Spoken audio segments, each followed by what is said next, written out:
Bismillahirrohmanirrohim. Assalamualaikum warahmatullahi wabarakatuh. Hai Uktivilah, bertemu lagi dengan saya di channel YouTube Umi Hesti dalam Mutiara Solehah. Bagaimana kabar Uktivilah di hari ini? Semoga Allah senantiasa mudahkan segala urusan, baik yang sedang berada di luar rumah ataupun yang sedang berada di rumah saja. Tetap jadikan rumah kamu tempat yang menyenangkan dan menenangkan. Tempat kamu untuk beraktivitas dan beribadah. Di zaman era seperti sekarang ini, di mana kita dituntut untuk bisa memenuhi kebutuhan sehari-hari dengan cepat, itu bukanlah suatu perkara yang mudah. Ada yang dari kita harus bekerja lembur hingga malam hari. Ada yang harus berjauhan meninggalkan keluarga demi tugas sebagai pencari nafkah. Ada yang rela berpanas-panasan, kehujanan di luar rumah agar bisa mencukupi kebutuhan keluarganya. Atau memiliki target untuk masa depannya. Ambil contoh misalkan, untuk memiliki sebuah rumah, karena sibuk hingga kadang melalaikan ibadah kepada Robnya. Menjalani kehidupan di era yang serba cepat dengan aktivitas padat, diperlukan trik dan siasat yang tepat, supaya target dunia dan akhirat bisa sama-sama kita dapat. Rumah di dunia dapat, di akhirat juga dapat. Bagi Uktivilah yang sekarang ini belum tercapai target memiliki rumah di dunia, Ukti bisa kejar target memiliki rumah di surga mulai dari sekarang dengan mengamalkan beberapa amalan. Allah Subhanahu wa Ta'ala menjanjikan akan dibangunkan sebuah istana di surga kepada 10 kriteria orang yang melakukan salah satu amalan ini. Yuk kita simak. 1. Sholat sunnah 12 rakaat dalam hari semalam. Sholat sunnah ada banyak macamnya ya. Misalkan duha, tahajud, qobliyah atau ba'diyah. Hadis Nabi SAW dari Ummu Habibah radhiyallahu anha, aku mendengar Rasulullah SAW bersabda, barang siapa yang sholat sunnah 12 rakaat dalam satu hari semalam, niscaya akan dibangunkan sebuah rumah di surga. Hadis riwayat Muslim. Bagi Uktivilah yang sudah terbiasa melakukan sholat-sholat sunnah, mungkin bisa ditambah lagi rakaat sholat sunnahnya hingga bisa mencapai 12 rakaat dalam sehari semalam. Yang kedua, membangun masjid karena Allah. Dari Utsman bin Affan radhiyallahu an, Rasulullah SAW bersabda, barang siapa yang membangun masjid karena Allah, walaupun seperti sarang burung atau lebih kecil daripada itu, maka Allah akan membangunkan untuknya satu rumah di surga. Hadis riwayat Ibnu Majah dan Ibnu Hibban. Maksud dari kalimat walaupun lebih kecil dari sarang burung itu, maksudnya seberapapun yang kamu bisa. Kalau dipikir seberapa ya ukuran sarang burung? Pasti gak akan ada ya masjid yang seukuran dengan sarang burung atau lebih kecil dari itu. Dan sarang burung itu ekonomis ya, hanya jerami, rumput atau dahan-dahan atau ranting-ranting. Jadi maksudnya di sini, seberapapun yang kamu bisa infakkan, apakah dengan menyumbang tiangnya, atapnya atau semennya. Kalau Uktivilah belum bisa memiliki kemampuan untuk berinfak sebesar nominal sebuah masjid, Uktivilah bisa kok berinfak sodakoh semampunya. Sering kan kita temui di jalan-jalan ada masjid yang masih dalam pembangunan dan menerima infak dari pengendara yang lewat. Usahakanlah seberapapun bisa kita keluarkan. Apakah itu 2.000? Ataukah 5.000 atau 10.000, seberapapun yang kamu mampu. Insya Allah tetap mendapatkan janji Allah dibangunkan rumah di surga. Amin ya Allah ya Rabbal Alamin. Yang ketiga, membaca surat Al-Ikhlas 10 kali. Dari Mu'adz bin Anas radhiyallahu an, Rasulullah Shallallahu Alaihi Wasallam bersabda, barang siapa yang membaca Qul huwallahu ahad sampai menghatamkannya sebanyak 10 kali, niscaya Allah akan bangunkan untuknya sebuah istana di surga. Hadis riwayat Ahmad, dihasankan oleh Syekh Albani 589. Insya Allah ini amalan yang juga mudah sekali. Gak pakai modal uang ya, murah meriah, tapi bisa mendapatkan istana di surga. Hanya tinggal mau apa enggaknya ya, karena yang mahal di sini adalah kemauannya ya. 4. Memuji Allah dengan beristirja saat diuji Allah dengan kematian anaknya. Dari Abu Musa al-Asy'ari radhiyallahu an, Rasulullah Shallallahu Alaihi Wasallam bersabda, apabila anak seorang hamba meninggal dunia, Allah berkata, kalian telah mencabut anak hambaku. Maksudnya Allah di sini berkata kepada malaikat ya. Malaikat menjawab, iya benar. Kemudian Allah berkata lagi, kalian telah mencabut nyawa buah hatinya. Apa yang diucapkan oleh hambaku? Malaikat berkata, ia memujimu ya Allah, dan mengucapkan istirja, inna lillahi wa inna ilaihi roji'un. Allah kemudian berkata, bangunkan untuk hambaku rumah di surga dan namai ia dengan rumah pujian. Hadis riwayat Al-Tirmizi. Sebagaimana firman Allah di dalam Al-Quranul Karim di surat kedua, surat Al-Baqarah ayat 156. Yuk kita simak. A'udzu billahi minasy syaithanir rajim. Alladzina idza asabathum musibatun qalu inna lillahi wa inna ilaihi raji'un. Artinya, yaitu orang-orang yang apabila ditimpa musibah, mereka berkata, inna lillahi wa inna ilaihi raji'un. Sesungguhnya kami milik Allah dan kepadanya lah kami kembali.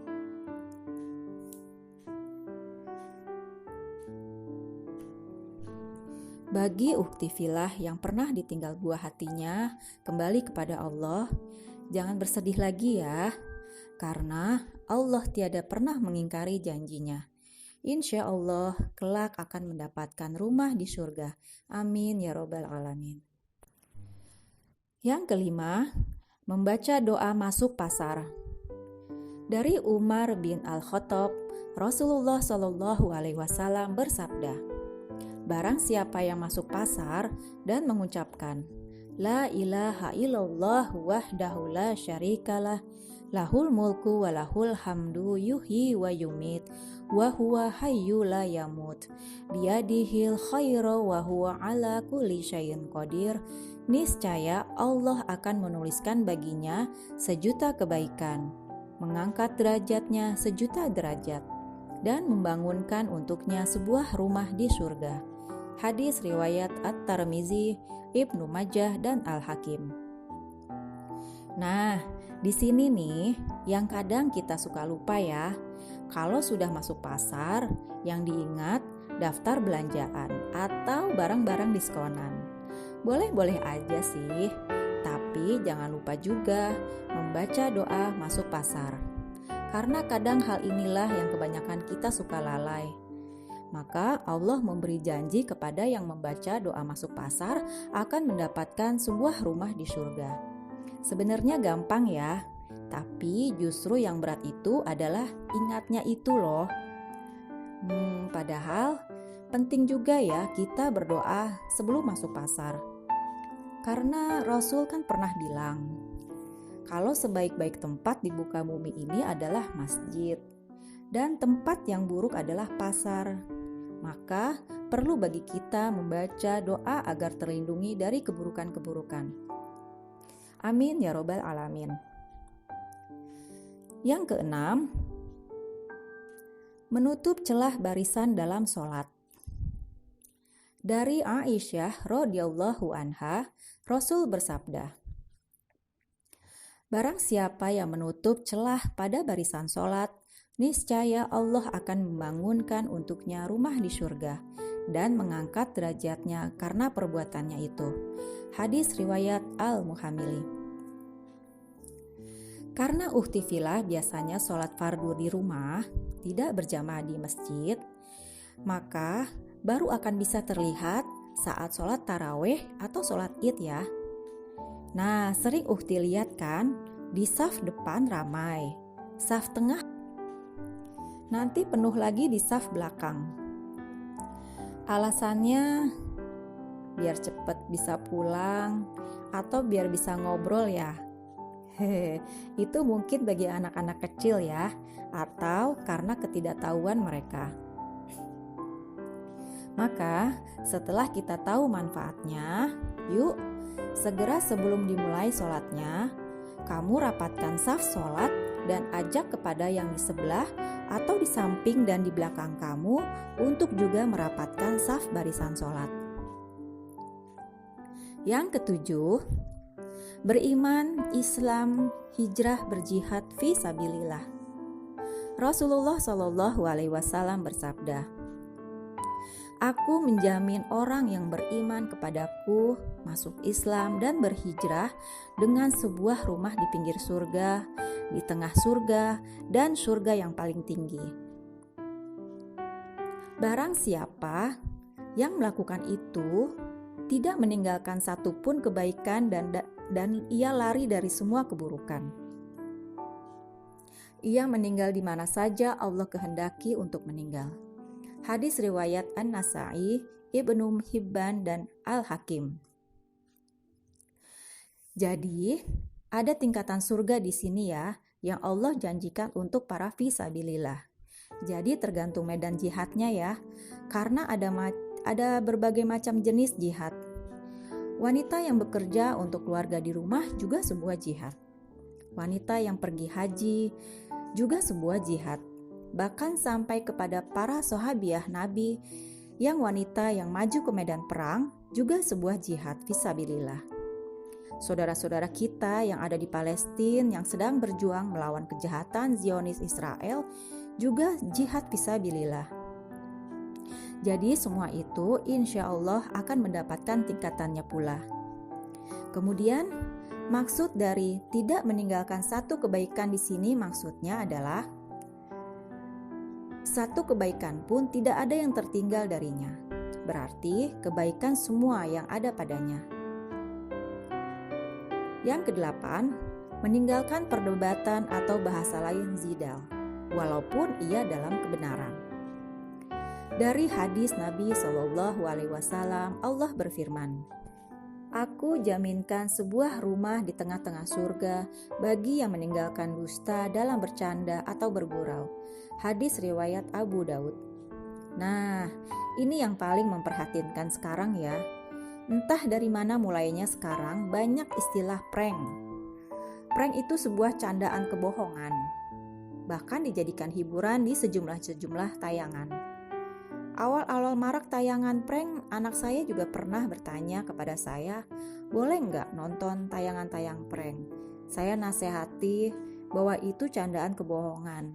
Khawatir nanti dicatat sebagai seorang pembohong. Dan Allah melarang hal demikian. Saya bilang, Rasul juga pernah bercanda dan suka bercanda, tapi bercandanya bukan yang bohong. Seperti contohnya, bercandanya Rasulullah pada saat di zaman Rasulullah. Ada seorang nenek yang bertanya, "Apa bisa saya masuk ke surga ya Rasulullah?" Kemudian Rasulullah bilang, "Nenek-nenek tidak masuk surga." Kemudian nenek itu spontan langsung sedih sekali. Kemudian Rasulullah menjelaskan bahwa di surga tidak ada nenek-nenek karena semua muda kembali karena kuasa Allah. Kelak bila nenek masuk surga, nenek akan menjadi muda kembali. Kemudian nenek itu langsung gembira. Ada lagi candaan Rasulullah lainnya tatkala istri Rasulullah memberitahu Rasulullah bahwa Rasulullah kedatangan tamu. Dan Rasulullah bilang, "Oh, si fulan yang matanya ada putihnya itu ya?" Ya, maksudnya kan setiap orang matanya ada warna putihnya ya. Ternyata Rasulullah gemar bercanda juga ya. Subhanallah. Mulai sekarang, lebih baik tinggalkan tontonan-tontonan prank ya. Karena hal itu tidak disukai Allah, malah bisa berdosa. Dan yang ke-10, berakhlak mulia. Dengan bahasa lain, husnul khuluq. Hadis Rasulullah SAW, Allah berfirman, "Aku bangunkan rumah di puncak surga bagi siapa yang berakhlak mulia." Hadis riwayat Abu Daud, At-Tirmizi, Ibnu Majah. Nah, itulah 10 amalan yang mendapatkan janji Allah dibangunkan rumah di surga. Yuk uktifillah, mulai sekarang kita rutinkan salah satu amalan tersebut ya, agar kita semua bisa memiliki sebuah bangunan rumah di surga. Amin ya Allah ya Rabbal Alamin. Kebenaran dari Allah Ta'ala, kesalahan dari pribadi saya. Mohon dimaafkan yang sebesar-besarnya. Maha benar Allah dengan segala firman-Nya. Semoga mutiara solehah hari ini penuh manfaat. Balighu ani walau ayat. Sampaikanlah dariku walau 1 ayat. Jangan lupa subscribe, like, dan share ya. Wa'afu minkum. Wassalamualaikum warahmatullahi wabarakatuh.